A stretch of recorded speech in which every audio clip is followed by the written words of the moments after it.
कमी देखने के लिए आई है। बट आई होप कि आप सभी लोग अपने अपना जो डिजायर्ड गोल आपने रखा होगा, इवन तो आप अगर फोटो नहीं भी शेयर कर रहे हैं तो आप उसको एकदम मतलब रिलीजियसली और डेडिकेटेड, पूरा डेडिकेटेड वे में फॉलो कर रहे होंगे। और कोई भी ऐसा मतलब रीजन या फिर कोई ऐसा कारण नहीं ढूंढ रहे होंगे कि हाँ आपने जो अपने लिए जो सपना देखा है उसको आप पूरा ना कर सकें। सो मेरी इसी उम्मीद के साथ मैं चाहूंगा कि अब विनीत जो है अपने इस प्रेजेंटेशन को शुरू करें। So Vineet, requesting you to be on the screen please. Good evening, Rajiv. Good evening, everyone. Thank you for that, Rajiv.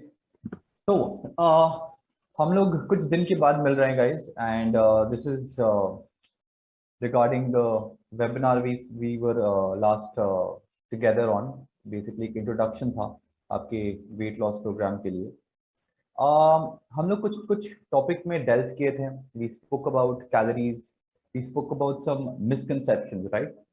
And as am aware कि आप लोग का जर्नी अभी शुरू ही हुआ है. It's not like you're finishing it. So उसी को लेके कई सारे आज टॉपिक्स के बारे में मैं डिस्कस करने वाला हूँ. द फैक्ट दैट कैसे मेटाबॉलिक रेट को कैलकुलेट किया जाता है, कैसे डेफिसिट्स क्रिएट किए जाते हैं, जो कि बहुत ही कॉमन क्वेश्चन है कि अगर ठीक है आपने तो बोला calories in calories out, but for an individual हमें कितना कैलोरीज खाना है, एंड वो चीज, वो कैलोरीज का जो कंजम्पशन वो किसके ऊपर में बेस्ड है. ये सारे छोटे छोटे टॉपिक हम लोग डिस्कस करेंगे. In fact towards the and I will also talk about certain pointers and certain factors that actually make your weight loss process slower. और sometimes हम लोग बोलते हैं कि weight loss plateau हो गई है, weight loss को stagnant हो गया है, it's not moving anymore. And मैं आपके I want to bring forward these points onto the table to discuss कि ये सब points आपका weight loss को affect कर सकती है, the pace of weight loss, the speed of weight loss को affect कर सकती है. Okay, so एक मैं बैकग्राउंड देना चाहता हूं बिफोर मैं फर्स्ट अपना स्लाइड खोलूं. About calories in calories out, एक जस्ट छोटा सा 2 मिनट का रिकैप. दैट आपको अगर याद होगा, कैलोरी इनटेक अगर आप कम रखोगे कैलोरी आउट से तो ऑटोमेटिकली आप कैलोरी डेफिसिट में रहोगे. एंड ये डेफिसिट आप कुछ दिनों के लिए मेंटेन करोगे, कुछ हफ्ते के लिए मेंटेन करेंगे, कुछ महीने के लिए मेंटेन करेंगे, तो ऑटोमेटिकली वेट लॉस होगा ही. Right, everyone got this point. इसी के ऊपर वी विल नाउ इलैबोरेट. चलिए जाते हैं पहले स्लाइड पे. ओके, तो पहला टॉपिक है, एक क्वेश्चन मैं रेज किया हूं यहां पे. Is it actually calories in versus calories out, और is it calories absorbed versus calories expended? का मतलब मैं क्या बोलना चाह रहा हूं, जब हम लोग कैलोरी इनटेक का बात करते हैं ना, there are lot of things which we have to keep in mind. The bioavailability of food, आपको अगर कोई स्पेसिफिक मेडिकल डिसऑर्डर है कि नहीं. बेसिकली मैं क्या बोलना चाह रहा हूं यहाँ पे, आप सोचिए 100 कैलोरी कंज्यूम करते हो, ओके, फॉर एग्जांपल, बट इसका मतलब नहीं है आप सारा 100 कैलोरीज अब्सॉर्ब कर लेते हो. स्पेसिफिकली थिंग्स लाइक फाइबर, अगर कोई खाना में फाइबर है एंड उस खाना में सोचिए तो टोटल में 100 कैलोरी है, ठीक है. नाउ आप जो 100 कैलोरी का खाना खा रहे हो, वो फाइबर पोर्शन जो है ना, वो टेक्निकली अब्सॉर्ब नहीं होती है, तो वो 100 कैलोरी, पूरा 100 कैलोरी आप अब्सॉर्ब नहीं कर रहे हो. तो ये कैलकुलेशन में ध्यान रखना है. नंबर 1, ये कैलोरीज अब्सॉर्ब का मतलब ये होता है. कैलोरीज एक्सपेंडेड का मतलब क्या होता है? कैलोरीज एक्सपेंडेड का मतलब ये होता है कि बहुत लोग को लगता है कि फिजिकल एक्टिविटी जब कर रहे हैं तभी कैलोरी बर्न हो रही है. That is one aspect. Yes, you are correct. The bigger aspect here for general population is your metabolic rate. आपका metabolic rate या metabolism के लिए कई सारे फंक्शंस हो रहे हैं आपके बॉडी में. That is a lot of calorie need और calorie requirement by the body. इसके बारे में मैं थोड़ा और डीपर जाऊंगा थोड़ी देर बाद in terms of calculation भी, ठीक है. तो ये आपका कैलोरी एक्सपेंडेड का दूसरा पार्ट है. तीसरा पार्ट कैलोरीज एक्सपेंडेड का है, जो आप शायद ज्यादा सोचे नहीं होंगे इसके बारे में, कि when you are pooping in the bathroom, जो आप पूप कर रहे हो उसमें भी कैलोरीज होती है, तो वो भी आप एक्सपेंड कर रहे हो. तो टेक्निकली ये सारा चीज देखा जाएगा अगर आप कैलोरी अब्सॉर्ब और कैलोरीज एक्सपेंडेड के बारे में बात कर रहे हैं. It is not very, so calorie in calorie out will be very surface level knowledge where अगर आप किसी को वो बहुत ही ओवर सिंप्लीफिकेशन एक्सप्लेनेशन देना चाह रहे हैं तो आप भी बोल सकते हो, definitely there is no problem, ठीक है, बट आपको एट द बैक एंड ये समझना पड़ेगा कि there is more to it. Alright, अब एक एक करके कैलोरीज इन और कैलोरीज आउट के बारे में जाते हैं। मैं क्या, आप जिस सिंस आपने वेट लॉस जर्नी अभी स्टार्ट किया है हाल फिलहाल में ही, there are these obstacles you will keep facing कि कैलोरी इनको मैं कैसे मैनेज करूं अपना। तो मैंने एक छोटा सा लिस्ट बनाया है कि क्या क्या चीज, क्या क्या फैक्टर्स हैं जो कैलोरी इनटेक को अफेक्ट करते हैं या कंट्रोल कर सकते हैं, ठीक है। तो पहले हम लोग व्हाट इंपैक्ट्स कैलोरीज इनके बारे में डिस्कस करते हैं। Number 1, amount of fibre in the food और सैटिस्फैक्टरी इंडेक्स लिस्ट। आप देख पा रहे हैं यहाँ पे काफी लंबा लिस्ट है, I will be just brushing through it, okay, nothing to in detail. Amount of fibre in the food और सैटिस्फैक्टरी इंडेक्स लिस्ट, तो ये दोनों चीज ही आपका कैलोरी इनटेक को रेगुलेट कर सकता है। कैसे? अगर आप ज्यादा फाइबर वाले खाना खाएंगे तो ऑटोमेटिकली आपको ज्यादा फुल वाली फीलिंग आएगी, you will be satiated, your apatite will be suppressed, hence you will not end up eating more food. Then there are things like number 2 and 3, मैं एक साथ ही बात करना चाहता हूँ, caffeine and Apple cider vinegar. ये दोनों प्रोडक्ट्स जो हैं यूजुअली फैट लॉस सप्लीमेंट्स या फैट लॉस फैट बर्नर्स की तरह बेचे भी जाते हैं, एंड ये अगर इफेक्टिव है तो कैसे इफेक्टिव है, और अगर इफेक्टिव क्या एक्चुअली फैट बर्निंग में हेल्प कर रहा है directly, what how can it actually help you. कुछ कुछ लोगों के लिए कैफीन, अगर ब्लैक कॉफी लेते हो आप, और एप्पल साइडर विनेगर जैसे प्रोडक्ट्स आपकी एपेटाइट को सप्रेस कर सकता है, it is a possibility, and उसके लिए ऑटोमेटिकली आपका हंगर लेवल थोड़ा कंट्रोल में रह सकता है। मगर ऐसा भी हो सकता है that it doesn't do you any good in terms of appetite suppression. ऐसा कुछ नहीं है कि कैफीन और एप्पल साइडर विनेगर से ऑटोमेटिकली फैट बर्न होती है, ये चीज याद रखिएगा। अगर आपका कैलोरी कंट्रोल, कैलोरी इनटेक को कंट्रोल करने में हेल्प कर रही है, then you can always consume it, okay. Fourth वाला is a little complex, but I just wanted to put it in there. There's a particular gene called the FTO gene. Everyone has an FTO gene. FTO gene regulates our hunger, and एक type का gene है body में। Now there are some very very clinical rare cases की आप देखेंगे कि you must have seen this on TV और social media, little tiny babies who are extremely obese and overweight, high levels of body fat, and they constantly crying for more food. So these rare situations, ये लोगों का ये सारे babies के दो एक से ज्यादा एफटीओ जीन हो सकती हैं, and the problem is in these cases that there hunger does not seem to suppress, and वो लोग constantly they want to eat more food, okay, that's a very rare medical disorder.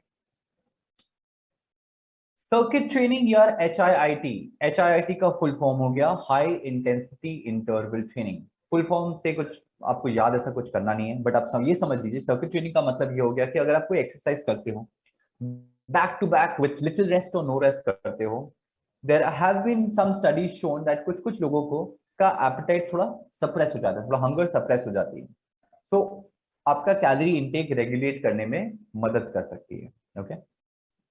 Next one, in fact guys ये मैं कहना चाहता हूँ बीच में कि we will do a question answers towards the end, कुछ कुछ पॉइंट्स ऐसे लेके कुछ कंफ्यूजन हो सकती है, बी रेडी फॉर इट। आप चैट बॉक्स यूज कर सकते हो, आप you can just talk to me back and forth, that is also not a problem. Alright, coming back to the slide, number 6, palatable food और tasty food.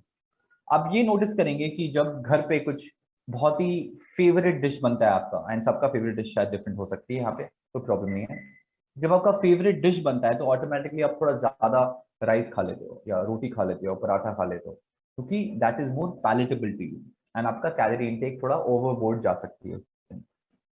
मैं ये नहीं कहना चाह रहा हूँ कि आप टेस्टी फूड ना खाएं, मैं ये कहना चाह रहा हूँ कि आप जब टेस्टी फूड खा रहे हो to be a little mindful and watchful about the quantity, the portion, ठीक है। नेक्स्ट वाला है leptin. This is a particular hormone which gives a signal to our brain that अच्छा मैं अभी फुल हो गया हूं, I have to stop eating now. Now ये लेप्टिन का जो चीज, लेप्टिन के बारे में बाद में भी डिस्कस करने वाला हूँ कि आपके वेट लॉस जर्नी में याद रखेगा, everyone is on in their wait loss journey, आपका बॉडी फैट लेवल्स कम होगी, राइट?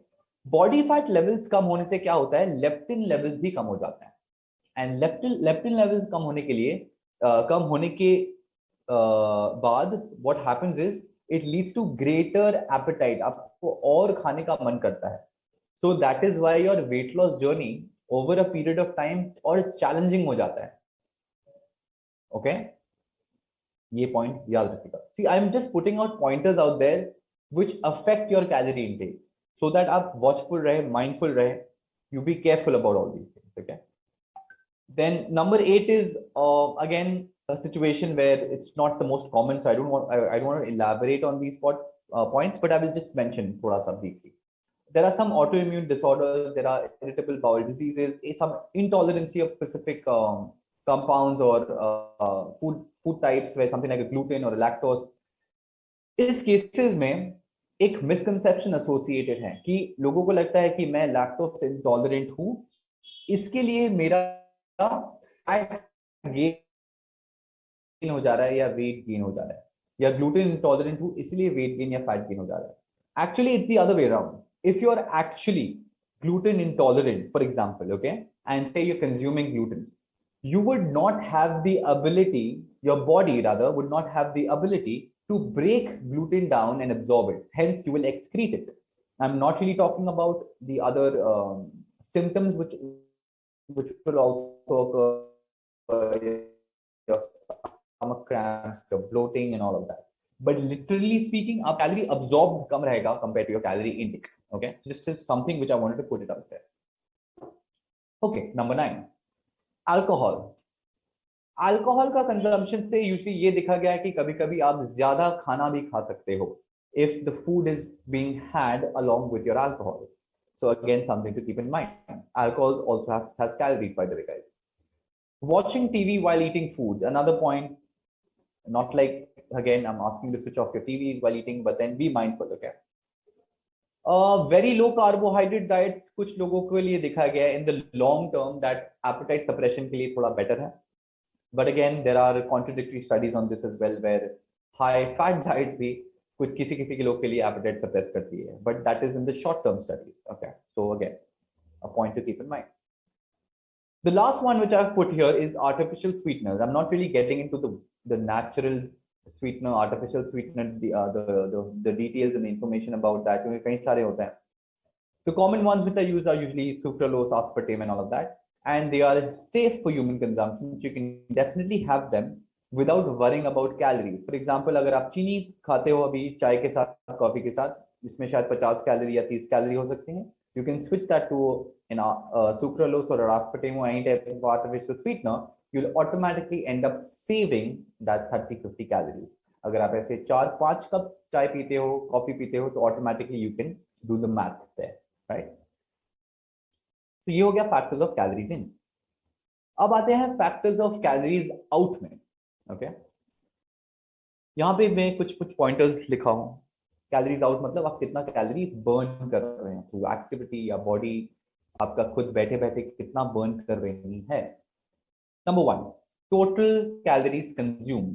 अगर आप कम खाना खाते हो, ऑटोमेटिकली आपका calorie output over a period of time कम हो जाएगी. Your body will start trying to save energy, save up energy, and आप automatically lethargic हो जाओगे, right? और आपका ये पॉइंट 2 एंड पॉइंट 3 से कनेक्टेड है. आपका एक्सरसाइज और नॉन एक्सरसाइज एक्टिविटी को अफेक्ट करेगा. टू बी स्पेसिफिक, आपका वॉल्यूम, मतलब कितना एक्सरसाइज करते हो और कितना मूव करते हो दिन में नॉन एक्सरसाइज एक्टिविटी, उसको सब कॉन्शियस लेवल में अफेक्ट करेगा, नॉट कॉन्शियसली.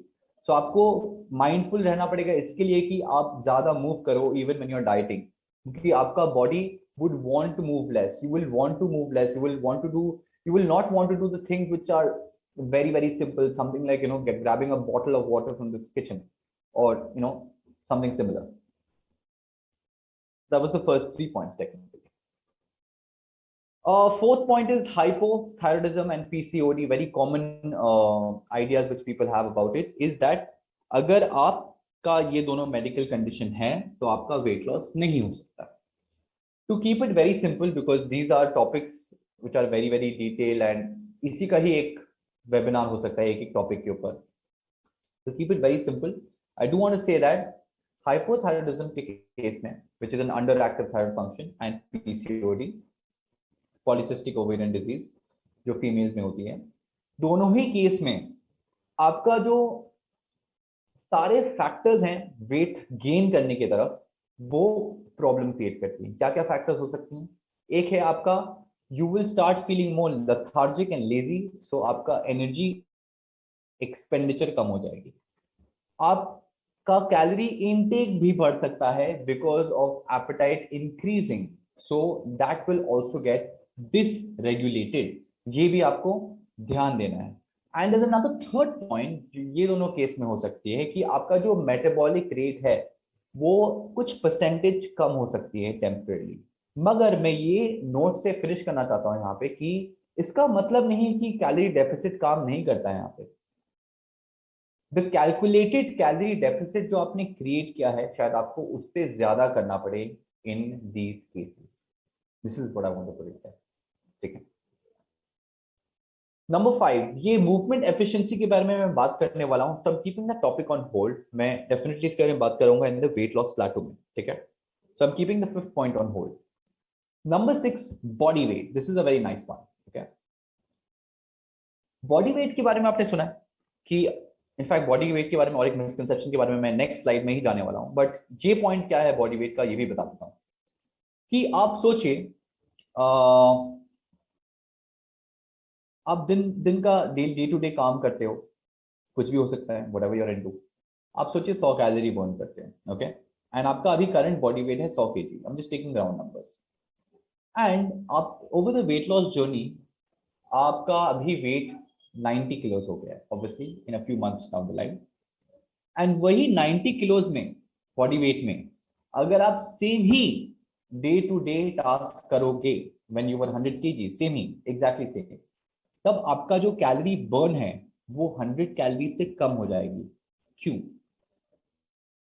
क्योंकि अब आप बहुत ही 10 केजी कम वेट कैरी कर रहे हो अपने बॉडी में। there is less 10 kgs less body mass that you're carrying and doing the same task, so automatically आप efficient हो गए हो, so आपका calorie burn कम हो गया है। things become even more difficult that way। okay? ये भी point actually weight loss plateau में मैं बात करने वाला था। okay, I'm guessing there will be a lot of questions towards the end in this slide and the last previous slide, so मैं end में definitely लूंगा if you guys have any questions, but before that let's move on to the next topic. There's something which is very, very commonly said, told, that heavier people lose weight faster, but thin people take time to gain weight. देखिए, यहाँ पे when people say this arbitrarily, without actually calculating, things obviously go off. अगर आप actually किसी का metabolism जानना चाहते हो, मेटाबॉलिक रेट जानना चाहते हो, then the trouble is it's not feasible, it's not practical. Why? Because then you have to take the person into a lab setup. एक प्रोसेस होती है डायरेक्ट कैलोरीमेट्री या इनडायरेक्ट कैलोरीमेट्री, उससे आपका ऑक्सीजन एंड CO2 का gases exchange दिखाता है। It's very very highly complex in nature. You can't do this with science और you can't do it with yourself on a day to day basis, right? तो हम लोग next best thing use करते हैं which is a predictive calculative equation. There are a lot of calculations out there, by the way. कई सारे apps आ गई हैं with inbuilt calculations, कई सारे Google में आप जाके देखेंगे how to calculate my metabolic rate, automatically आपको 100 formulas आ जाएगी, right? I have just chosen one of the formulas, the simplest of the lot, and put it in this webinar. You would ask me, अरे आपने complex formula क्यों नहीं use किया? जो height वाला है इसमें ही है। एक चीज आप जान लीजिए before I move on is that all of these formulas are, as I suggested, predictive, calculative, estimated equations. All of these words suggest that कोई भी 100% accurate नहीं है। So हम लोग ऐसा कुछ यूज करना चाहते हैं which is convenient for us, which is easy for us, okay, while we are approximating our metabolic rate. Before I talk about this slide, मैं metabolism के बारे में बात करना चाहता हूँ, which is a loose word thrown in the industry. Metabolism का मतलब digestion नहीं होता है. Metabolism का मतलब appetite नहीं होता है. Metabolism का मतलब होता है कि the amount of energy needs by your body to do very basic functions of the body. For example, heart function, liver function, kidney function, cell respiration, creating of enzymes, creation of hormones. All of these things come under basic functions of the body for us to be alive. ये सारे metabolism के अंदर आती हैं. When you are doing right now, sitting, lying down, whatever you are doing and listening to me, कोई movement नहीं हो रही है, right? तब भी आप energy का requirement है, तब भी calories burn हो रही है. That comes under metabolism. Okay. We can always talk about this if you have further doubts towards the end. Now, coming to this slide, what do we do eventually? करना क्या है weight loss में? Males, men जो भी यहाँ पे हैं, you all can take your body weight in kgs and multiply that by 24. जो भी नंबर आएगी, say आपका body weight 100 kgs है, आप उसको 24 से multiply करेंगे तो क्या आएगा? 2400.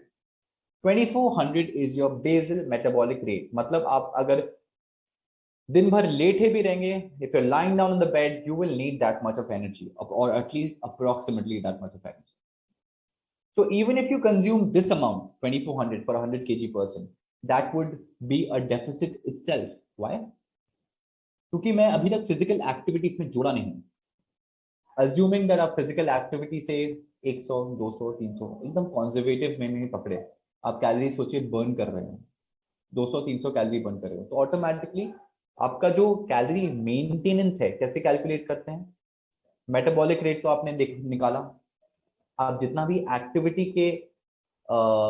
एक्टिविटी से जितना आप बर्न कर रहे हो उसको ऐड कर दीजिए. So for example 100 kg person का मेटाबॉलिक रेट था इनटू 2400, राइट?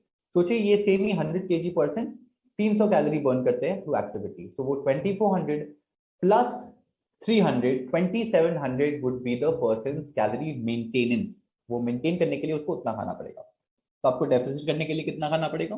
उसके नीचे आपको 2400 खाना है, 2300 खाना है, 2200 खाना है, आप कुछ भी खा सकते हो. एक बहुत ही common question I get here is that what is the least amount of calorie one should have? There is no simple answer to this. It's a very complex answer.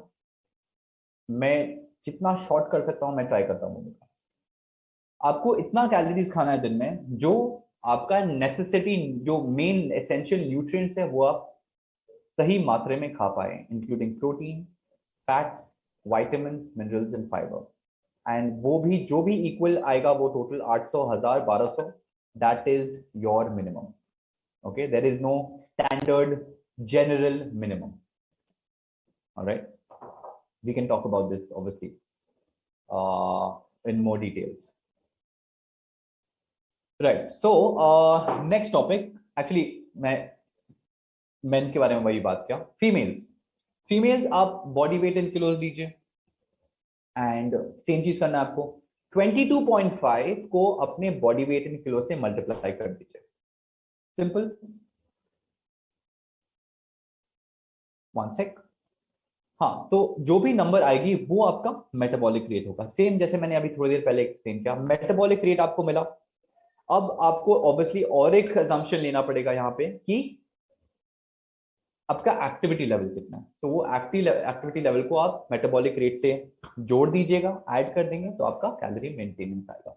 अब आपको कितना बड़ा डेफिसिट करना है, that is your call. That we have to talk about that more. Then of course काफी details पे जाना पड़ता है, but this is how to get what your maintenance is or how to calculate your metabolic rate is. We all know that it is not 100% accurate. We know that. That's why it's called an estimation. ठीक है? All right. So ये हो गया आपका metabolic rate. अब हम लोग अपने towards the end discuss करेंगे कि okay fine, जब हम लोग weight loss की जर्नी में जाते हैं, बहुत लोग ये बोलते हैं राइट, वेट लॉस मेरा स्टैग्नेंट हो जा रहा है, स्टॉल हो जा रहा है, क्यों हो रहा है? ओके,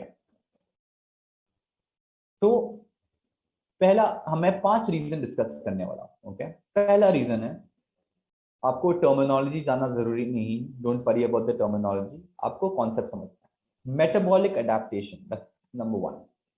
आपका जो बेसल मेटाबॉलिक रेट है या मेटाबॉलिक रेट जो है वो आपका करीब 10 से 15% ड्रॉप करता है तुरंत जैसे ही आप कैलोरी डेफिसिट में खाना चालू करते हो, in with in a few days. मतलब अभी जो मैंने आपके साथ इतना लंबा डिस्कशन किया, वही 100 केजी पकड़ते हैं एग्जाम्पल। सोचिए आपका वो नंबर है 24, 100 इंटू 24 करके आपका मेटाबॉलिक रेट हम लोगों ने निकाला। सोचिए 2400 हो, राइट। जैसे ही आपने डाइट स्टार्ट किया कैलोरी डेफिसिट में, ये 2400 आपका जो मेटाबॉलिक रेट है वो 2400 ना रहा, that will go down, that will go down by से 10%। so 2400 का 10% will be 240, so 2400 minus 240 will be a new fresh temporary metabolic rate।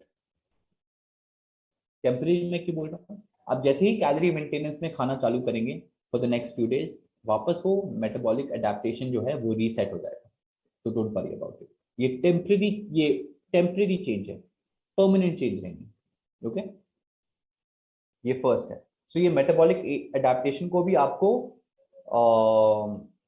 Include करना पड़ेगा अपने कैलकुलेशन में, because this will affect your deficit. आपने सोचा था इतना डेफिसिट मैंने क्रिएट किया है, मगर एक्चुअली में नहीं किया। Okay, that's number 1। Number 2, this is a very interesting thing. Okay, मैं इसके बारे में थोड़ा ज्यादा बात करना चाहता हूँ। ये एक आइडिया है लोगों का कि जो पतले होते हैं उनका मेटाबॉलिक रेट बहुत हाई होता है, और जो ओवरवेट होते हैं, ओबीस होते हैं, उनका मेटाबॉलिक रेट स्लो होता है। In fact it is the opposite. क्यों? मेटाबॉलिक रेट इसेंशियली आपका बॉडी मास के ऊपर डिपेंड करता है। 100 केजी, 120 केजी, 70 केजी, 50 केजी। एक एग्जांपल देके मैं समझाता हूँ, ठीक है। सोचिए 2 आदमी हैं, person 1 weighs 100 kgs, person 2 weighs 50 kgs. Metabolism यहां पे मैं लेमैन टर्म में कैसे एक्सप्लेन करूंगा, या एक क्वेश्चन पूछ के एक्सप्लेन करूंगा ज्यादा। ये 100 केजी पर्सन और 50 केजी को किसको ज्यादा खाना पड़ेगा to maintain their weight? The 100 kg person, they have to eat more to maintain their body weight, versus the 50 kg person who is 50 kgs and they have to actually eat lesser to maintain their body weight 50 kgs. If you haven't got that with this example also, थोड़ी देर पहले हम लोग ने क्या main चीज हम लोग use कर रहे थे फॉर्मूला में, 24 इंटू बॉडी वेट। तो अगर हम लोग कैलकुलेटिव यूज करते हैं 24 इंटू 100 के 100 क्या होता है 2400, उसका मेटाबॉलिक रेट 2400 हो गया। एंड जो 50 केजीज के थे 24 इंटू 50 कितना होता है 1 to 1200, sorry 1200। so which is bigger, which number is bigger? Are you getting my point here?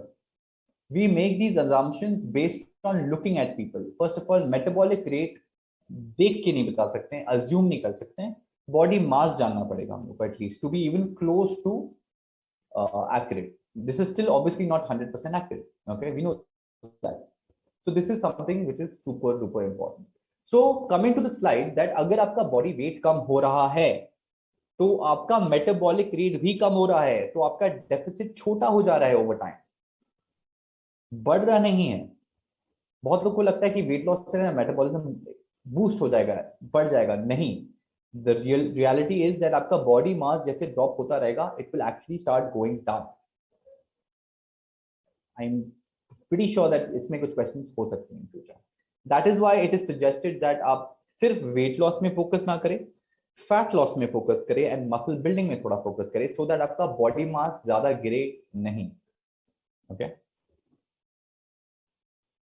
Okay, next point, lower NEAT level. इसके बारे में तो हम लोग ने बात किया ही है कि आप डाइटिंग जैसे ही चालू करते हो तो automatically you start feeling lethargic, your body tends to involuntary subconsciously आप कम काम करने लगते हैं, लेजी हो जाते हैं। तो आपका डे टू डे जो स्टेप्स ले रहे हैं, जो टास्क कर रहे हो, वो ऑटोमेटिकली उसका वॉल्यूम, उसका मात्रा कम हो जाती है। Okay, so again something to keep in mind so that you keep that up mindfully. Leptin levels के बारे में ऑलरेडी मैं बात कर चुका हूँ एक पॉइंट में कि leptin levels is directly associated with आपका body fat level. Body fat level जब आपका कम होता है, लेप्टिन लेवल्स भी कम होता है। लेप्टिन लेवल्स कम होता है तो आपका एपेटाइट बढ़ जाता है। इसलिए वेट लॉस जर्नी में towards when you are in the middle of your weight loss journey, भूख कुछ ज्यादा ही बढ़ जाती है। One of the reasons could be your lower leptin levels. Okay, the point I skipped the other in the previous few slides back was movement efficiency. Movement efficiency ऐसा चीज है, बहुत ही इंटरेस्टिंग है। मैं एक एक्सरसाइज एग्जांपल देके बोलना चाहता हूं उसको कि सोचिए आप एक 100 kg आदमी को जानते हो एंड वो जॉगिंग के लिए निकले हैं, एक दिन 1 किलोमीटर भाग रहे हैं एक स्पेसिफिक पेस पे। एंड मैं राउंड नंबर्स दे रहा हूं so that explanation is you. 100 kg person 1 kilometre भाग रहे हैं और 100 कैलोरी बर्न कर रहे हैं। सोचिए आप अभी वही वही सेम पर्सन अब क्या हो रहा है, over a period of time वो 1-2 महीना 3 महीना वैसे ही सेम पेस में सेम ही डिस्टेंस कवर कर रहे हैं।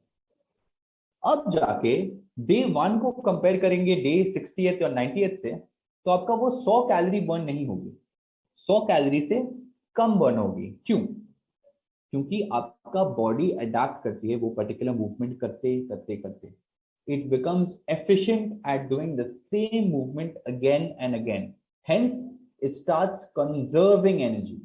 आप efficient हो जाते हो। This has its pros, but it has its cons when it comes to weight loss or depending on exercise for weight loss rather. मैं ये नहीं बोलना चाह रहा हूँ every day keep switching, changing exercise, ऐसा नहीं है। आप रनिंग भी डिफरेंट टाइप्स के कर सकते हो, आप लॉन्ग डिस्टेंस कर सकते हो, शॉर्ट स्प्रिंटिंग कर सकते हो, इंटरवल्स कर सकते हो, वगैरह वगैरह। उसका भी कई सारे वेरिएबल्स हैं ट्रेनिंग के लिए। मगर मैं ये बोलना चाह रहा हूँ कि ये भी एक फैक्टर है। अगर आप एक ही मूवमेंट कर रहे हो तो उससे जो आउटपुट मिल रहा है कैलोरी बर्न का वो थोड़े कम हो जाती है ओवर टाइम। ओके, तो ये सारा चीज मुझे आपके साथ कवर करना था because I thought this will be actually very very helpful for you guys in your journey, कि आपको ये आइडिया रहे कि आप वेट लॉस तो कर रहे हो बट बीच में हिकअप्स आएगी, ऑब्स्टिकल्स आएगी। क्या क्या टाइप की आएगी ये सारे हैं। तो ऐसा नहीं है कि यू स्टार्ट फियरिंग इट और start getting your belief of calories in calories out. Calories in calories out ही है, मगर थोड़ा और डिटेल है, थोड़ा और कॉम्प्लेक्सिटी है इसमें, और भी जानना है हमें। कुछ कुछ चीज हैं जो हमें ऑब्स्टिकल क्रिएट करेगी, बट हमें इसके लिए माइंडफुल रहना है। ये सब पॉइंटर्स अगर हमें पता रहेगा हो रहा क्या है, देन हम लोग और वाइज डिसीजंस ले पाएंगे to deal with these things. Okay, so basically I have to cover these points guys and I will be more than happy to take your questions. आप कोई भी फॉर्मेट में पूछना चाहते हो over the chat box, over unmuting yourself. Over to you Rajiv. Absolutely Vineet, और ये एक बहुत ही इंपॉर्टेंट कॉन्सेप्ट है क्योंकि क्या होता है कि हम लोग कुछ समय के बाद शायद जो एक्सपेक्ट करते हैं वो डिजायर्ड आउटकम आना में भी जो हम लोग एक्सपेक्ट जैसे स्टार्ट हम करते हैं, और ये मुझे लगता है कि ना ये सबके साथ ये एक्सपीरियंस नहीं भी सबके साथ तो एटलीस्ट कम से कम 80 to 90% लोगों के साथ ये होता है कि स्टार्ट हम जिस हिसाब से करते हैं में भी मोटिवेशन बहुत रहता है, हम बहुत एग्रेसिवली करते हैं, और या फिर जो कॉन्सेप्ट्स आपने बताया वो काफी कुछ एडाप्टेशन के साथ साथ होने के कारण हम लोग अच्छा रिजल्ट पाने लगते हैं। लेकिन कुछ समय के बाद कई बार ये हो जाता है ना कि बड़ी ऐसा लगता है कि हम कहीं अटक गए हो, जहाँ पे कि हम कोशिश जितना कर रहे थे पहले उतना ही कर रहे थे, डाइट वैसा था वैसे ही अभी भी है, लेकिन जो डिजायर्ड हमको पहले 1 महीने में मिला वो शायद दूसरे महीने में मिलने में मुश्किल हो सकती है। So absolutely the right topic for the group, because यहाँ पे हमारे साथ जो लोग हैं उनका भी लगभग ऑलमोस्ट 1 महीने से ज्यादा का समय हो गया है, एंड मे बी अगर आप लोग में से भी कोई हैं जो ऐसी प्रॉब्लम से फेस कर रहे होंगे, तो यहाँ पे विनीत ने बड़े अच्छे ढंग से एक्सप्लेन किया है कि there are different reasons because of which जो डिजायर्ड आउटकम है आफ्टर सम टाइम हम वो नहीं अचीव कर पाते हैं। तो thank you Vineet for this, और the forum is open to all. अगर आप में से किसी का भी कोई सवाल हो काइंडली आप हैंड रेज कर सकते हैं। मैं सभी को यहाँ पे अनम्यूट नहीं कर पाऊंगा बिकॉज बहुत सारे लोगों का अनम्यूट होगा तो क्या होता है कि आवाज पीछे से आने लग जाती है। अगर आप में से किसी का सवाल हो तो प्लीज आप अपना हैंड रेज कर सकते हैं या चैट बॉक्स में डाल सकते हैं, या आपको जो भी मतलब जो भी आप कंफर्टेबल लगता है, you can raise, and Vineet is here to help us out with your So query. Rajiv, I think personally मुझे दो मैसेज मिला है, so I'll just read out the question for all of you all and then take that. Sure sure. तो पहला question है राजेश जी का, BMR इसके बारे में रिपीट कर सकते हो? तो राजेश जी, बीएमआर आपका बेसल मेटाबॉलिक रेट होता है, एंड ये मेनली आपका, मैं इन सिंपल वेज ये बोल सकता हूँ कि आपका एक बॉडी का मिनिमम कैलोरी रिक्वायरमेंट होता है, ये एनर्जी रिक्वायरमेंट होता है फॉर इट्स बेसल फंक्शंस और बेसिक फंक्शंस। ये बेसिक फंक्शंस बहुत प्रकार के हो सकती है आपके दिन में, आपके बॉडी में। रादर लिवर फंक्शन के लिए कुछ कुछ एनर्जी लगती है, kidney function, lungs expand contract कर रहे हैं उसके लिए एनर्जी लगती है, ब्रेन फंक्शन के लिए लगती है, सेल रेस्पिरेशन के लिए लगती है, कुछ कुछ प्रोड्यूस करना, खाना ब्रेक डाउन करने के लिए एनर्जी लगती है। तो ये सारा अम्ब्रेला एक बड़ा ये मेटाबॉलिज्म के अंदर आ जाता है। जो आपको जितना खाना लगे या एनर्जी लगे या कैलोरीज लगे, without you moving an inch from your place right now, आपको एक from a survival point of view, basic function point of view, आपको एक मिनिमम अमाउंट ऑफ एनर्जी लगती है, वो ही है आपका मेटाबॉलिज्म। ओके, सो और एक ही क्वेश्चन है सर, बीएमआर है क्या? So I just explain that, so I think that takes care of that. Shalini ji का क्वेश्चन है, hello sir, in PCOS how strength training is good or cardio or yoga can work for us? Now what I can tell you, Shalini, is that I would suggest that any sort of training would be good, or any sort of exercise would be good. Problem with PCOS is that there are three kinds, and it's not like PCOS एक ही तरीके की होती है। Bulk of the PCOS you will see इसमें insulin resistance होती है because of excessive body fat levels, overweight होते हैं, and उसमें देखा गया कि strength training is slightly better because it makes us more insulin sensitive in that specific type of PCOS, I would say, and the idea is to eventually become more insulin sensitive. But it's not कि अगर आप strength training करेंगे and acute period, temporary time period के लिए आपका insulin sensitivity बढ़ जाएगा, but वो again it will go down. It's like waves. ऐसा नहीं कि आपका insulin हमेशा sensitive रहेगी. To make that, I would use the word more permanent, you still have to lose some body fat level if insulin resistance was the issue in the first place, because that is what is actually led to your insulin becoming resistant. Okay, strength training would just be like the catalyst for you. So yeah, strength training in that specific type of PCOS would be beneficial. Otherwise, actually, to be honest, you can just choose any exercise that you like as long as you're moving and exercising. Right. Next question. Many children, even below 10 years, are also obese. So the recommendation for adults can be implemented. Yes, absolutely. So now just think of this. Adults, kids. Generally speaking, a 10-year-old kid would have lesser body mass in comparison to an overgrown obese adult. Let's take an obese adult, obese kid. Generally speaking, the body mass is what the requirements are. Like I just said, metabolic rate होते के body mass के ऊपर depend करता है, आपका कितना tissue है body में उसके ऊपर depend करता है। हमारा body is a blob of tissue, kidney भी टिश्यू से बनी है, सब चीज टिश्यू के कैटेगरी में आती है। तो किड्स का भी रिक्वायरमेंट उनके बॉडी मास के ही हिसाब से होगा। Now the within the calorie intake, क्या टाइप ऑफ फूड वो लोग प्रेफर करेंगे could be slightly different from adults, I agree, but the calorie intake, the quantity of food would depend on the body mass itself. So deficit आपको जब create करना है तो you can use the same formula, there is nothing wrong with it. Okay, that, so yeah, I think that was the last question in the chat box till now. Anyone else who wants to kind of maybe raise their hands and speak to me directly, that will be also fine. Okay, I think there are a couple of more. Right. तो उसी का extension है Vineet, shall we opt for complete calorie deficiency? When you say complete, I'm not sure what that means here, but yes, you can go for a calorie deficit even for a kid, and the amount of deficit that you kind of create for the person concerned or the kid concerned could be different for different situations, for different goals. I don't know. I can't give you a very general answer about this, because then I have to make it very individualistic to the person concerned in front of me. That's when obviously nutrition consultations happen. Now we are giving very broad advice over such an online platform, right? Because there are few of us here, but very specific advice can only be given to the specific person, and once I know their background and what the intent is. Means no roti, potatoes, rice, nahi, maine, if you notice guys, I have not said no to any food. मैं ये नहीं बोला हूं कि rice छोड़ना है, चीनी छोड़ना है, पिज्जा छोड़ना है, छोड़ना कुछ नहीं है, आपको एक मॉडरेशन लाना है इन टर्म्स ऑफ कैलोरीज। ये एक मिसकंसेप्शन है कि आपको ये सर्टेन टाइप्स ऑफ कार्बोहाइड्रेट खाने से आपका वेट गेन होता है, ऐसा कुछ नहीं है।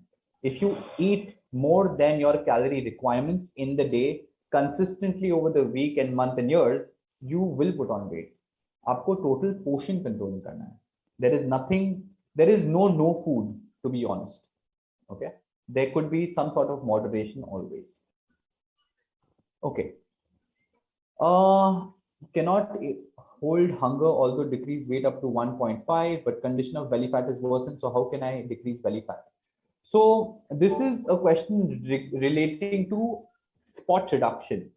Currently, based on science, हमें कोई भी एक्सरसाइज या डाइटरी इंटरवेंशन नहीं पता है कि हम लोग कोई specific areas of the body से फैट लूज कर पाए। My suggestion would be, if you actually lost body fat और weight rather in the last 1 month, stick to it. Your belly fat will also go away eventually. अगर आपको लगता है ये deficit जो आप क्रिएट कर रहे हो बहुत छोटा है, you can make the deficits bigger by increasing your activity, by decreasing the calories और doing both together, but you can't not really specifically target areas of the body and lose fat from there. Okay, cannot control hunger. So cannot control hunger could be because of the fact that आपका leptin effect कर सकती है, आपका generally आप कम खाना खा रहे हो उससे भी कम हो सकती हैं।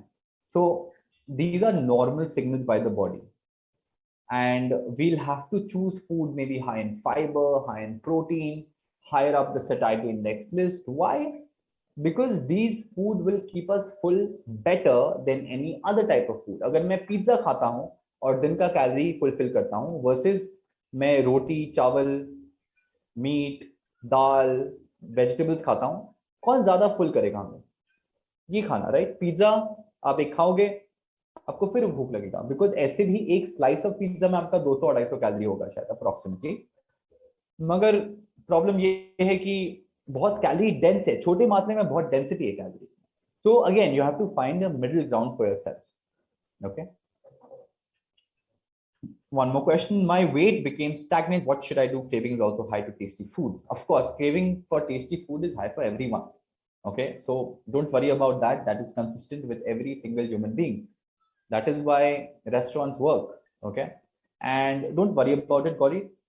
आप जैसे मैंने कहा सिंपल कुछ स्ट्रेटजीज अप्लाई करिए, शायद कुछ एक्सरसाइज में अपने आप को इन्वॉल्व कीजिए। Sometimes it helps us suppress appetite, regulate appetite, increase your protein intake, increase your fiber intake, increase starchy carbohydrates so that you stay fuller for a long period of time. In fact, calculate the amount of calories that you're consuming and देखिए ये कि आप बहुत ज्यादा deficit तो नहीं create कर रहे, बहुत कम नहीं खा रहे, ये सब आप कुछ चीज रिव्यू कीजिए। Okay, and see if that helps you control the hunger over time. कभी कभी होता है शुरू में the hunger is sky rocketing, but अपने आप थोड़ी देर में जाके रेगुलेट हो जाती है। it is complex. It is not very predictable, to be honest, guys. ऐसा नहीं है कि हमें कोई मैजिक टूल पता है कि do this, boom, and you're done. Caffeine किसी के लिए एपेटाइट सप्रेस कर सकती है, आप कैफीन ले सकते हो, try it out, no problem. How to calculate calories? You can use any app, to be honest, and put in data. आप ये खाएं ये क्वांटिटी में, आपको एक अप्रोक्सीमेशन मिल जाएगी at the end of 24 hours. You can use that as a basis and do some ups and downs from there. You can, Gauri, you can go for a little bit more. Seems like it's a small deficit, to be honest. आप थोड़ा और maybe 500 तक push कर सकते हैं. So yeah, that. Sandhya, I think I have taken the question. Yes, I have. एक question है कि website address where can I do my self assessment. So Vinay this question I will answer. ये आप देखेंगे कि nutralitewow.com वेबसाइट है, मतलब Nutrilite का ही माइक्रो साइट है जिसमें आपने अगर अपने बॉडी की लिया है और आपके पास ऑर्डर डिटेल्स है तो आप लॉग इन कर सकते हैं उसके जरिए, और उसमें जाके आप देखिएगा वहां पे आता है एक ऑप्शन कि टेक योर असेसमेंट या टेक योर पर्सनलाइज असेसमेंट करके एक ऑप्शन रहता है। तो उसको आप क्लिक करेंगे तो आपका पूरा 53 क्वेश्चंस का एक असेसमेंट होता है, जिसमें हार्डली 10-12 मिनट लगते हैं, और वो कर लेने के बाद आपको एक रिपोर्ट पूरा मिल जाता है फॉर योर 3 मंथ्स जर्नी, कि आपको किन किन चीजों के ऊपर ध्यान रखना है, आपका डाइट प्लान कैसा होना चाहिए, आपकी एक्टिविटी लेवल कैसी होनी चाहिए, what is your stress level, stress pattern कैसा है, उसको कैसे आप मिटिगेट कर सकते हैं, ये सारी कुछ चीजें आपको मिल जाती है उसपे। तो वेबसाइट का नाम है nutrilitewow.com, ये चीज ध्यान रखिएगा बस।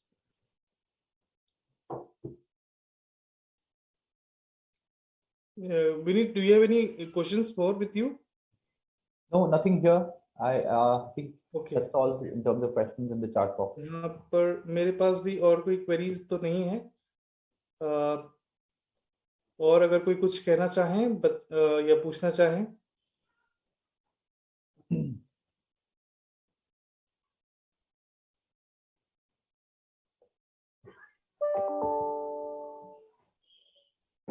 Okay, I guess we do not have any questions now. So thank you, Vineet, for this wonderful session. And absolutely this was very helpful because the concept जो आपने बताया ना, वो एक्चुअली में होता ही है, जो भी वेट लॉस जर्नी में होता है, मतलब जो इसको फॉलो करते हैं तो हर एक के फेज में डेफिनेटली आता है।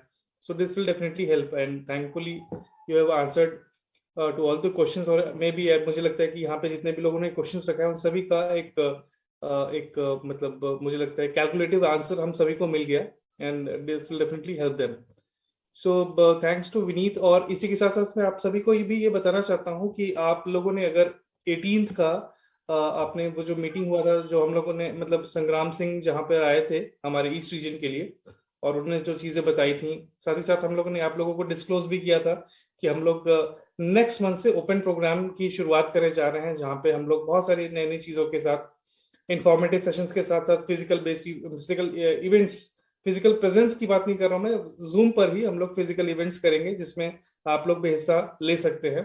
सो अगर आप लोग अपने आप को एनरोल करना चाहते हैं तो मैं बता दूं आप लोगों को, क्राइटेरिया इज वेरी सिंपल। आप, मुझे यकीन है कि यहाँ पे जितने भी लोग हैं वो सभी वेट मैनेजमेंट में हैं, और आप लोगों ने जो भी बॉडी की लिया है उसका ऑडिट डिटेल्स खाली जो नंबर आप लोगों के पास है उसके साथ शेयर कर दें व्हाट्सएप पे, चैट बॉक्स, टेक्स्ट में, या फिर कॉल करके आप इन्फॉर्म कर सकते हैं। मौसम आप सभी को जानते हैं, मौसम को जानते हैं, उनको आप व्हाट्सएप कर सकते हैं। So this will help to enroll you into the programme which we are running for open people. So ये आप सभी के लिए अगले महीने से शुरू रहेगा, और जहां जहां पे हमें लगेगा कि we can interact personally for this group, so Vineet is always with us, Vineet will help, keep on helping us. और जहां जहां पे भी आपको लगेगा we need extra support from Vineet, we will definitely try to log in and chip in with Vineet. Thanks Vineet, thanks to all the participants here. I hope कि हम लोग फिर से जब अगले हफ्ते मिले तो और भी बहुत सारी चीजें, इंफॉर्मेटिव चीजें या तो कनेक्ट कर पाए और आप लोगों के लिए हेल्पफुल कुछ टॉपिक्स के साथ जुड़ सकें।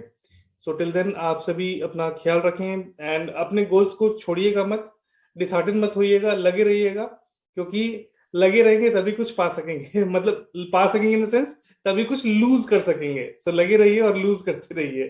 Thank you Vineet, thank you so much, will meet again.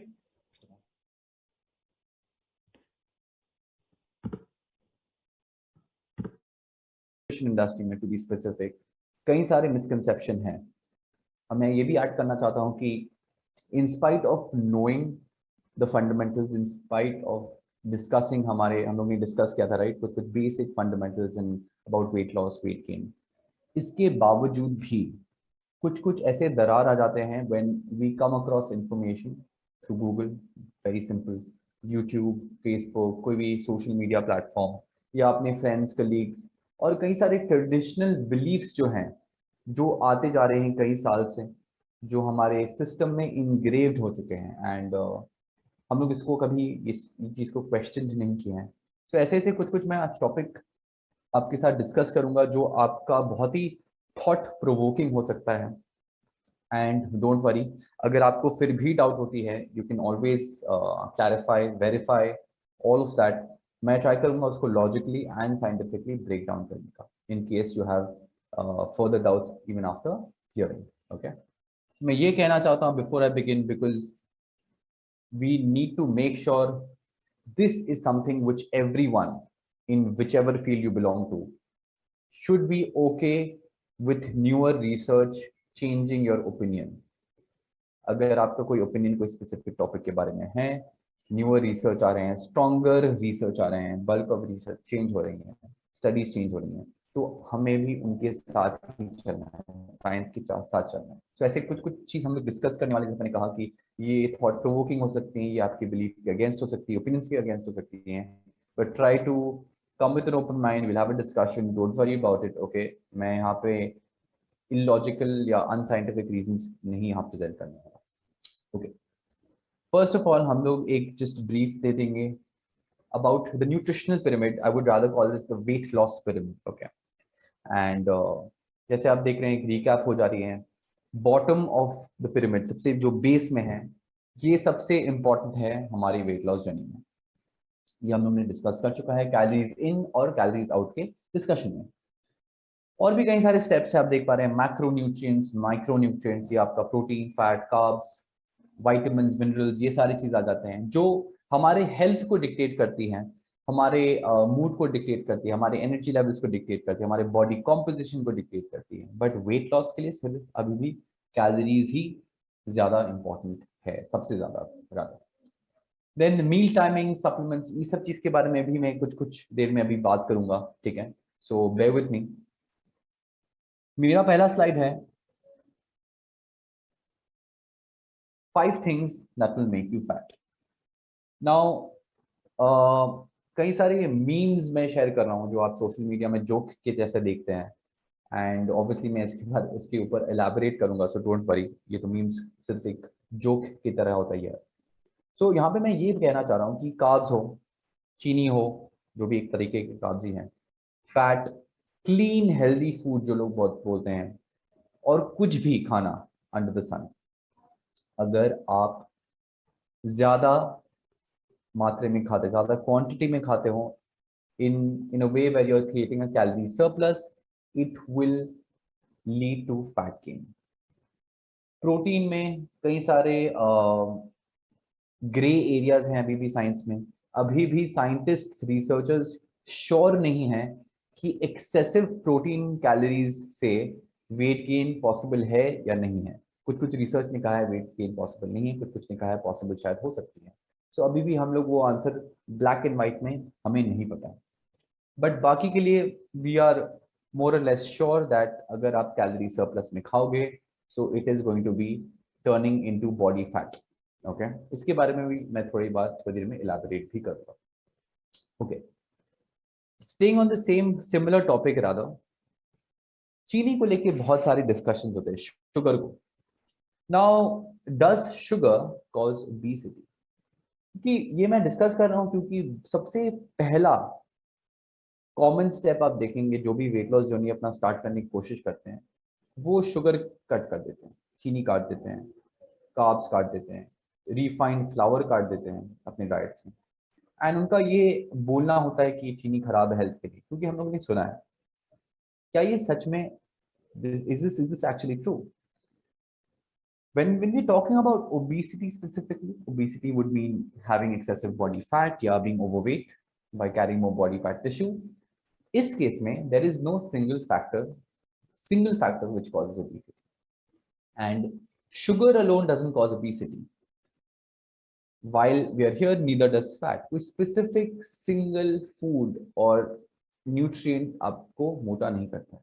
It is a total amount of food over a prolonged period of time, जैसे हम लोगों ने डिस्कस किया, ये हमें बॉडी फैट गेन करने के लिए डायरेक्शन देती है.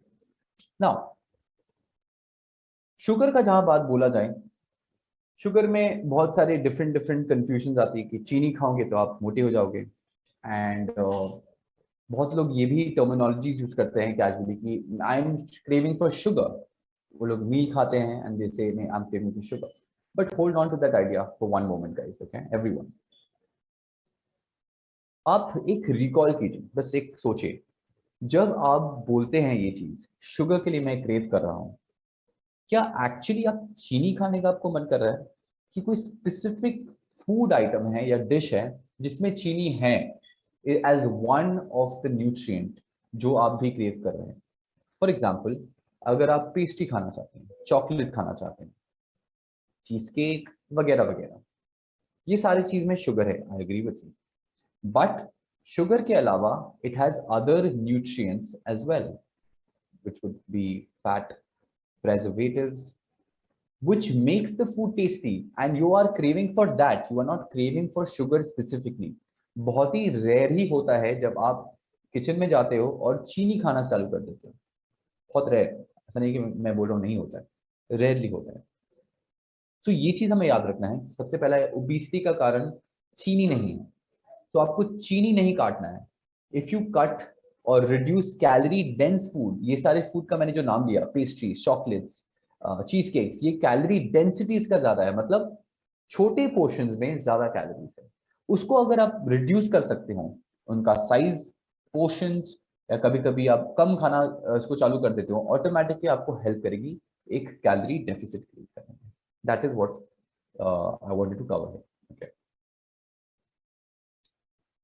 कार्बोहाइड्रेट्स बोलिए, कार्बोहाइड्रेट्स के अंदर शुगर आ जाती है। Basically carbohydrate is not the cause of obesity. Basically ये एक यूएस के ग्राफ है, एक्चुअली थोड़ा पुराना है ये, 1980 2010 का है। I have to update this, latest करना होगा ये, बट ये इंटेंशन अगेन ये है ये देने का graph. So if you see the black line, carb intake per gram per person per day has dropped in somewhere around the 2000s.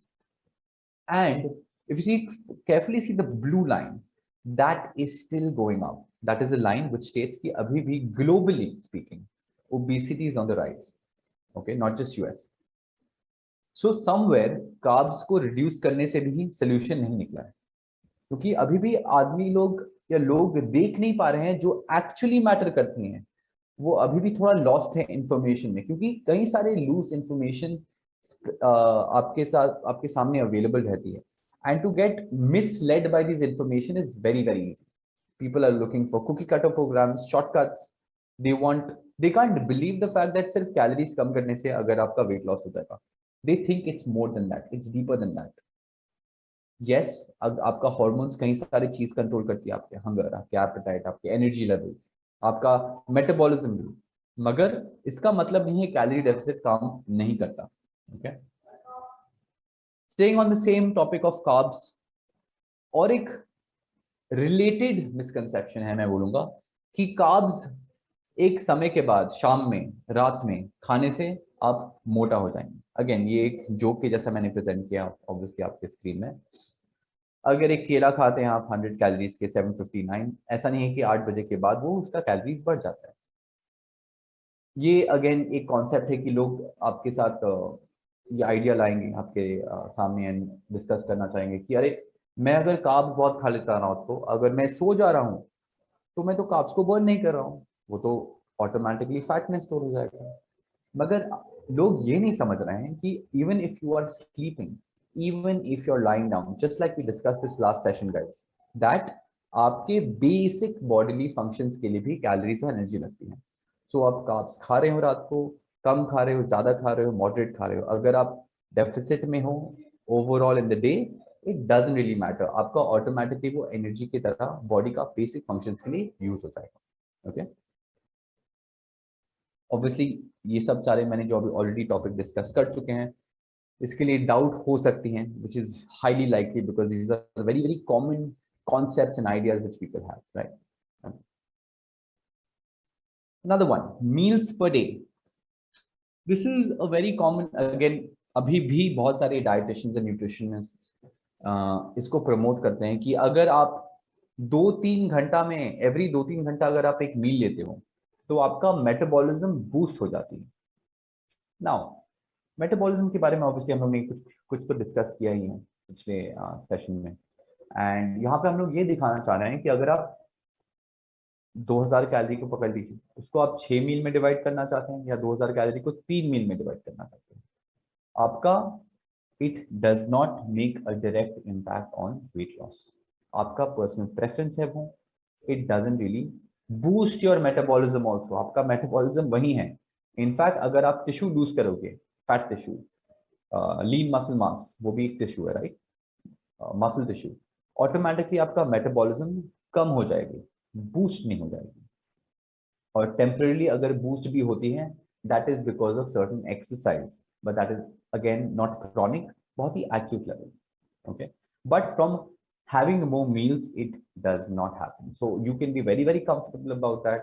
You don't have to worry about meal timing, meal frequency when it comes to weight loss specifically, okay. Talking about metabolism, since हम लोग metabolism के ही topic में हैं,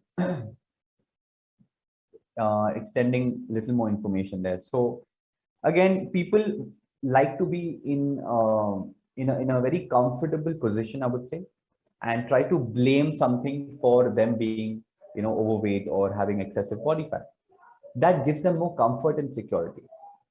तब मैं ये बोलना चाहूँगा, when people come and tell me that, sir, ma'am, मेरा मेटाबॉलिज्म स्लो है जेनेटिकली स्पीकिंग। नाउ मैं ये डिनाई नहीं कर सकता कि मेटाबॉलिज्म स्लो नहीं हो सकता है, मेटाबॉलिज्म स्लो हो सकती है, मगर ये आप देख के बता नहीं सकते।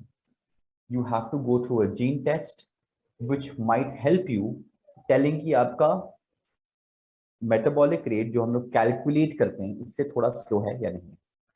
मगर ये चीज आपको इंटरेस्टिंग लगेगा कि इवन इफ से हाइपोथेटिकली स्पीकिंग, अगर आपका मेटाबॉलिक रेट स्लो है, अभी तक ऐसा रिकॉर्डेड है, हाईएस्ट रिकॉर्डेड है 10 से 15% लोअर हो सकता है from actual metabolism, okay. So genetically speaking अगर आपका मेटाबॉलिज्म स्लो भी है, ऐसा नहीं है कि कुछ ज्यादा इम्पैक्ट करेगा, 10 से 15%। इसका मतलब नहीं कि आप अगर वेट लॉस नहीं कर सकते, आप वेट लॉस कर सकते हैं, बट ये स्लाइड इसलिए मैंने डाला है कि आप किसी को देख के बता नहीं सकते कि अच्छा इसका मेटाबॉलिज्म स्लो है, इसका मेटाबॉलिज्म फास्ट है, मैं देखिए मैं ओवरवेट हूँ इसलिए मेरा मेटाबॉलिज्म स्लो है, ऐसा नहीं होता।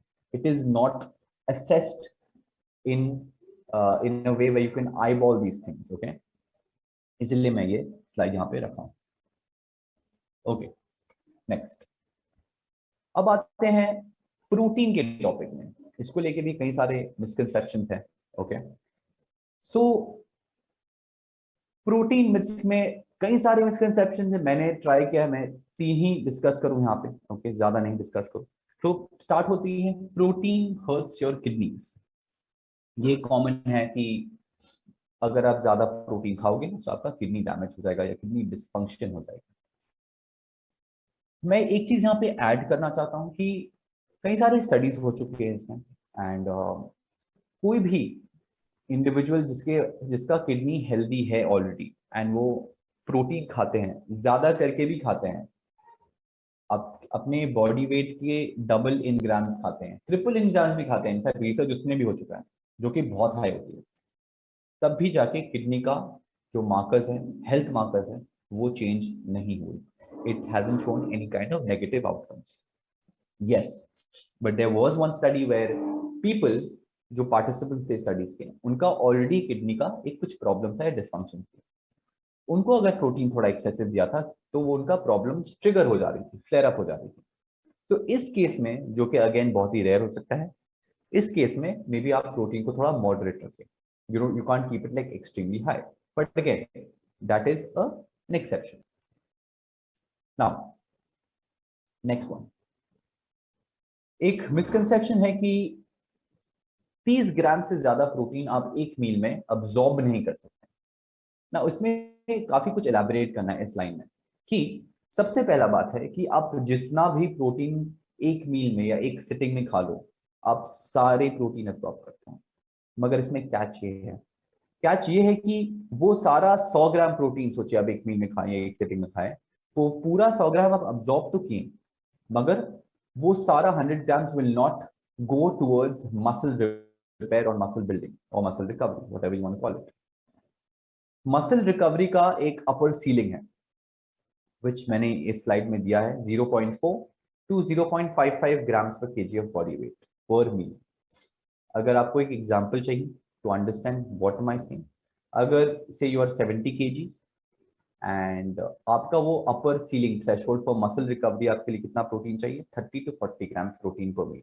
अगर आप उससे ज्यादा खाते हो तो वो मसल रिकवरी की तरफ चैनलाइज नहीं होगी. It will go towards your tissue, it will go towards building enzymes, hormones, protein के कई सारे functions है, ठीक है. The third one is protein weakens your bones. In fact, studies are contradictory to the misconception itself. मतलब अगर आप protein खाते हो substantially जितना recommended है, then आपका bone density actually increases, which is extremely good, especially with someone who's aging, with someone who has some bone issues or bone disorders. So ये सारे प्रोटीन के misconceptions के बारे में मैं डिस्कस करना चाहता था. एंड मैं ये करना चाहता था because protein again is a very very common topic nutrition industry में. इसमें आती हैं, इन पर कई सारे मिसकंसेप्शंस लेके आती हैं. In fact if you have any more you can always discuss that towards the and. Next, आप बॉडी टाइप्स के बारे में शायद सुने होंगे, उसको सोमैटोटाइप भी बोलते हैं. एंड ब्रॉडली स्पीकिंग एक ब्रॉड कैटेगरीज होती हैं, एक्टोमॉर्फ, मेसोमॉर्फ, एंडोमॉर्फ. जिन्होंने नहीं सुना है मैं एक बैकग्राउंड देना चाहता हूँ ये है क्या. तो ऐसे रैंडम एक आर्बिट्री क्लासिफिकेशन है कि ऐसा बोला जाता है that humans are divided into 3 categories, broad categories. Ectomorph being people who have faster metabolism and leaner structure, उनको मसल बिल्डिंग टाइम लगती है. Mesomorph has the perfect metabolism and muscle building के लिए भी एकदम एप्ट है, फैट लॉस के लिए भी एप्ट है. एंड एंडोमॉर्फ होते हैं जो उनका मेटाबॉलिक रेट स्लो होती है, मसल बिल्डिंग भी स्लो है, फैट गेन बहुत जल्दी करते हैं. सबसे पहले ये जानिए कि ये ट्रू नहीं है, ये कंसिस्टेंट है ही नहीं. ये आई है बहुत साल पहले.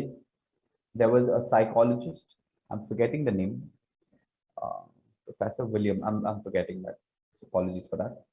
So he was basically a psychologist where he kind of devised these categories randomly and used to put his patients under these categories, and it had nothing to do with fitness, weight loss or anything different.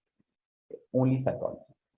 Fitness industry में ये concept drag करके लेके आए कई साल पहले, and this has been taken like very very seriously.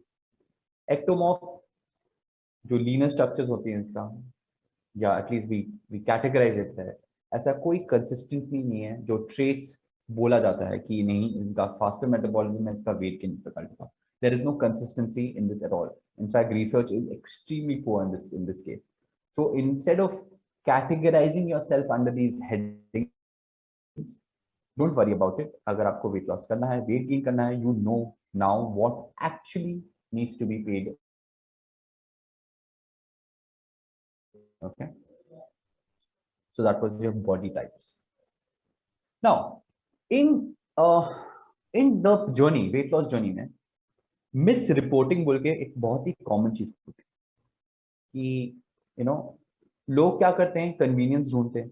तो उसके लिए वो अपने प्लेट को देख के आई बॉल करने लगते हैं कि अच्छा ये तो 150 ग्राम राइस है, ये तो इतना कैलोरीज है. इसमें कई सारे एरर्स हो सकती हैं. मैं एक एग्जांपल आपके सामने दिखाना चाहता हूँ. Portion distortion. इफ मैं ये 750 और 500 कैलोरीज नीचे में नहीं लिखता, so it would be difficult for the untrained eye to tell कि 250 कैलोरी का डिफरेंस है. Obviously because no one can accurately measure this with their eyes. आपको वे करना पड़ेगा to get closer to accurate. कई लोग हो सकते हैं ऐसे करके ऐसे ही गलतियां दिन में अगर आप 3 बार करें, so automatically there is a discrepancy of 750 calories. ये discrepancy of 750 calories will make a huge impact when you're calculating your deficits. तो थोड़े से इधर उधर होने से things can change a lot guys. इसलिए eyeball करना portions को हमेशा is not always fine. If it is working for you in terms of eating lesser and losing weight consistently, you're good to go. But sometimes I would suggest we build this skill. Build the skill in terms of measure. If you have no idea of how chicken looks like, 100 grams of chicken looks like, 100 grams of rice looks like, then might as well do it for a few days to get a hang of it. Okay, so yeah, that. Another very very closely related topic to this is selection of food. बहुत लोग बोलते हैं कि मैं एक छोटा सा granola bar खा लूंगा, अरे क्या है इसमें, कोई प्रॉब्लम नहीं है, बट ऐसे खा के भूख लग जाती है, बिकॉज पोर्शन साइज तो बहुत कम है, कि वो बहुत कैलोरी डेंस होती है। फॉर एग्जांपल ये granola bar versus strawberries on plate, obviously volume of food strawberry का ज्यादा है, आपको ज्यादा देर तक फुल रखेगी, and that is also 150 calories, and the granola bar is also 150 calories. So now again, I am not trying to create a negative mindset against granola bar in any way. I'm just trying to show you how people make small errors. वो granola bar भी खा लेंगे, इसके ऊपर भी कुछ खा लेंगे, thinking कि वो granola bar का size बहुत छोटा है, उसमें ही कितना ही calories होगा. ये errors continuously repeat करते करते it adds up day to day, week to week. Okay. So again, keep this in mind. Relating to this, talking about nuts now. बहुत लोग नट्स खाते हैं, राइट? आमंड हैं, कैश्यूज हैं, वॉलनट्स हैं. इसके लिए बहुत इंपॉर्टेंट चीज मैं एक पिक्टोरियल में दिखाना चाहता हूँ, इंफोग्राफ दिखाना चाहता हूँ, दैट जो भी आप नट्स कंज्यूम करते हैं, मैं बहुत लोगों को देखा हूँ कि वो डाइट में जब रहते हैं वो नट्स खाते रहते हैं घूम फिर के, एंड ये कभी कभी it is like playing with fire. Why? Because nuts are usually very calorie dense, मतलब छोटे पोर्शन में कई कैलोरीज होती है. ये एक एवरेज मैंने आपके स्क्रीन में दिखाया है कि different type of nuts, cashews हो गए, आमंड्स हो गए, पिस्ताज हो गए, हेजलनट, वॉलनट, कि एक एवरेज नंबर ऑफ पीसेस में 100 कैलोरीज कैसे हो जाती है. सोचिए आप चलते चलते दिन में 20-30 कैशूज खा लें, तो ऑटोमेटिकली वो 200-300 कैलोरीज हो गया ना, विच इज अ लॉट.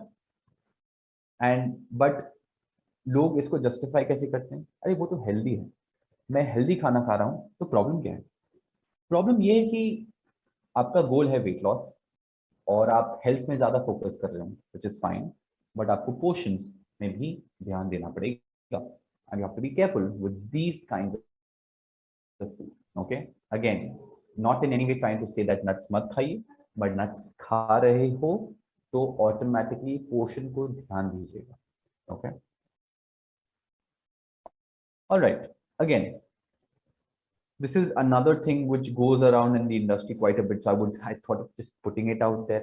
एक रेगुलर ब्लैक कॉफी अगर आप पीते हो, उसमें चीनी भी डाल दीजिए, सोचिए एक पैकेट छोटा सा चीनी डाल दीजिए, 50 कैलोरी ऐड कर दीजिए, वो 55 हो जाएगा, 5 से 55 हो जाएगा. And the other side of the image that you see is keto coffee, और बहुत लोग इसको जानते हैं बुलेट प्रूफ कॉफी से, इनका नाम है.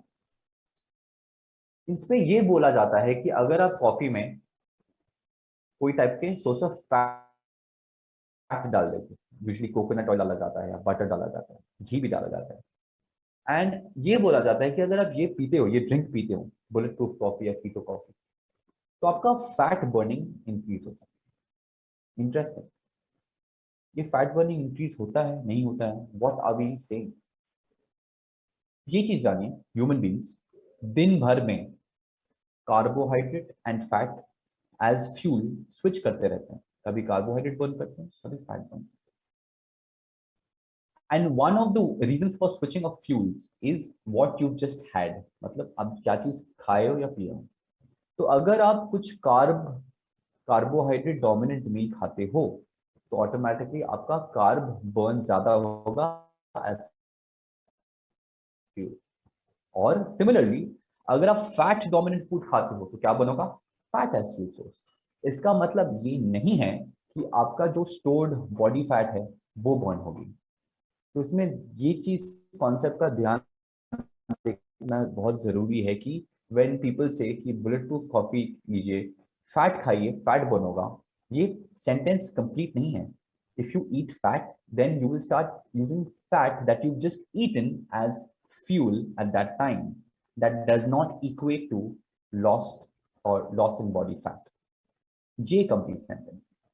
तो ऐसे ही मिसलीड करना लोगों को बहुत इजी हो जाता है when people come up with these small little catchy taglines. Fat खाइए, फैट बर्न होगा, eat fat to burn fat, वगैरह वगैरह. Okay, so that's why the slide. Next, ये शायद आप लोग ने सुना है, नहीं सुना है, I don't know. I just put out the misconceptions out there first. कि ये भी कुछ साल पहले से चल रहे हैं कि अगर आप अल्कलाइन फूड चूज करते हैं तो आपका बॉडी भी अल्कलाइज हो जाएगा, उसका पीएच लेवल बढ़ जाएगा। नाउ ये चीज हमें जानना है, पोटेंशियल हाइड्रोजन लेवल जो पीएच लेवल बोला जाता है, हमारा डाइजेस्टिव ट्रैक्ट का, हमारे मुंह माउथ से स्टमक तक एक स्पेसिफिक रेंज में मेंटेन होता है, बहुत ही टाइटली रेगुलेटेड है। हम लोग अल्कलाइन खाना खाए या नहीं खाए, इट डजंट मैटर, वो अल्कलाइन खाना भी हमारा ये स्पेसिफिक पीएच लेवल में आ जाती है, विच इज अराउंड 7.35 टू 7.45।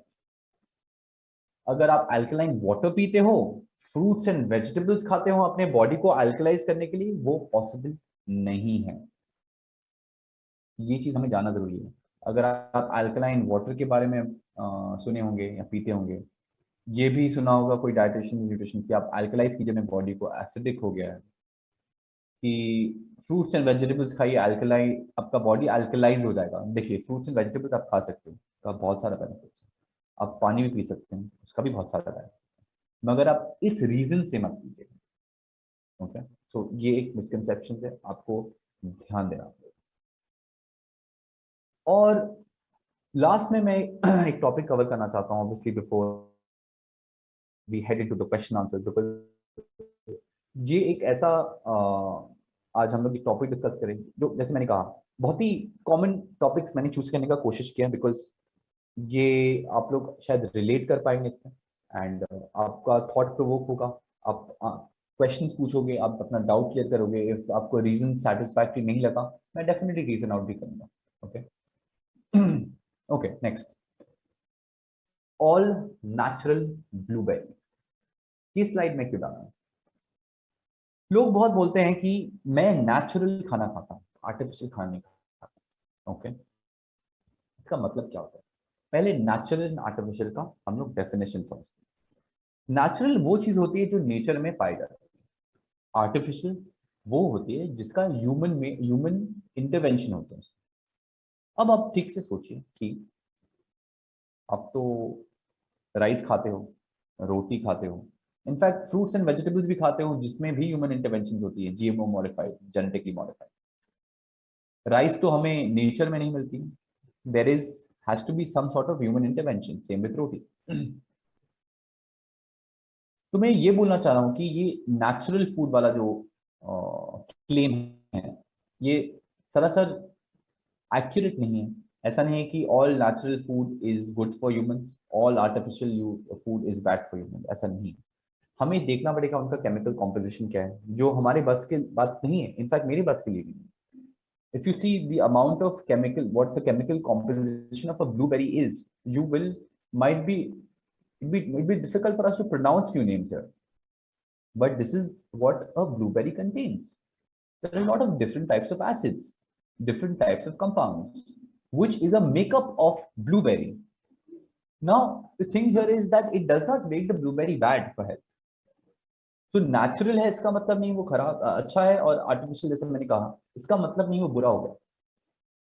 अगर वो ह्यूमन कंजम्पशन के लिए सेफ है, it absolutely can be consumed, there is nothing to worry about.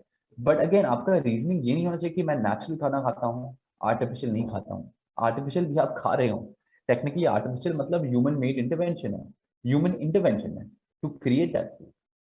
Okay, so basically all of these things I wanted to cover. I know that there could be so many more misconceptions, क्योंकि कई सारे ideas आते जाती हैं industry में, and it sometimes it is blown out of proportion, and लोग उसको use करना चालू करते हैं, they want to experiment them on the ideas and the diets on themselves, which is absolutely poor bad research.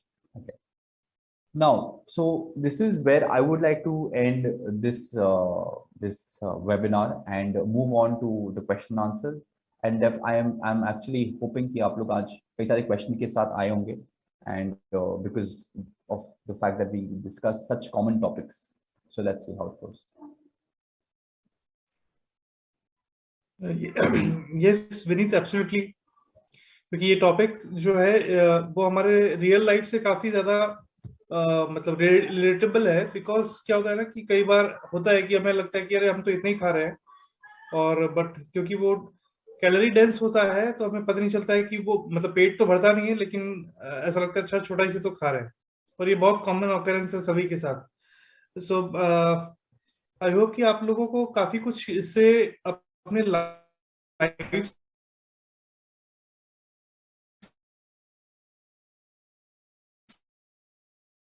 से relate करने के लिए हेल्प हुआ होगा कि हम फूड पोर्शन किस हिसाब से खाते हैं, क्या खाते हैं। इसको लेकर भी काफी कुछ क्लैरिटी हुई होगी कि हम जो भी चीज खा रहे हैं तो उसको हमको कितना खाना चाहिए, कैसे खाना चाहिए, ये सब कुछ इससे काफी कुछ मिलता जुलता है। इस चीज को ध्यान रखिएगा।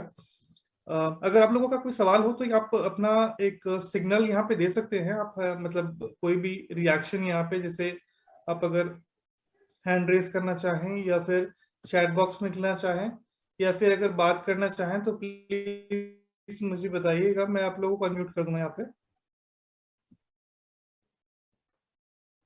तो गाइस एनी डाउट, कोई भी जो मैंने टॉपिक कवर किया है, इनफैक्ट अगर आपको कोई स्पेसिफिक टॉपिक है जो बियॉन्ड दिस है वो भी पूछ सकते हैं। ओके, संदीप जी का हैंड रेस है, मैं इनको अनम्यूट कर रहा हूँ। जी गुड इवनिंग सर। गुड हाँ evening Sandeep ji, Sandeep. Good evening. Good evening everybody. Sir ये पूछ रहा था, हम लोग जैसे ब्लैक कॉफी वगैरह लेते हैं तो उसका टाइमिंग कब होना चाहिए सर? जैसे मॉर्निंग में तो हम लोग मतलब फाइबर्स वगैरह ले लेते हैं, तो उस समय लेना ठीक रहेगा या दोपहर में ले सकते हैं? देखिए ब्लैक कॉफी जो आप ले रहे हैं उसका मैं जानना चाहूंगा कि इंटेंशन क्या है, आपको पसंद है? कि बहुत लोग बोलते हैं प्री एक्सरसाइज के पहले लेते हैं, बहुत लोग लेते हैं एपेटाइट कर्व डाउन करने के लिए लेते हैं, तो आपका इंटेंशन क्या है वो मैं जानना चाहूंगा before I give you suggestion. Sir जैसे अभी बॉडी वेट वगैरह के लिए हम लोग कर रहे हैं, तो उस सेशन के लिए मतलब एक्सरसाइज के पर्पज से पूछ रहा था कि कब लेने से बेनिफिट होगा, तो मतलब ज्यादा फायदा एक्सरसाइज की स्पेसिफिकली इंटेंशन से आपका कैफीन का मेटाबॉलिज्म करीब 30 से 30 टू 45 मिनट्स लगता है। तो अगर आप एक्सरसाइज के लिए अपना एनर्जी के लिए स्पेसिफिकली फॉर आपका परफॉर्मेंस इंक्रीज हो ड्यूरिंग एक्सरसाइज उसके लिए लेना चाहते हो तो 30 टू 45 मिनट्स प्री वर्कआउट कीजिएगा। एंड अगर आप इसलिए लेना चाहते हो कि आप सोच रहे हैं कि आपका वो एज अ फिलर हो जाए 2 मील के बीच में, सो आप you can time it in a way that आप देख सकते हो आपका ये सोचिए सेकंड मील है या ये थर्ड मील है, you can put it somewhere in the middle where it can keep you full so that you might feel less hungry, वो हो सकता है।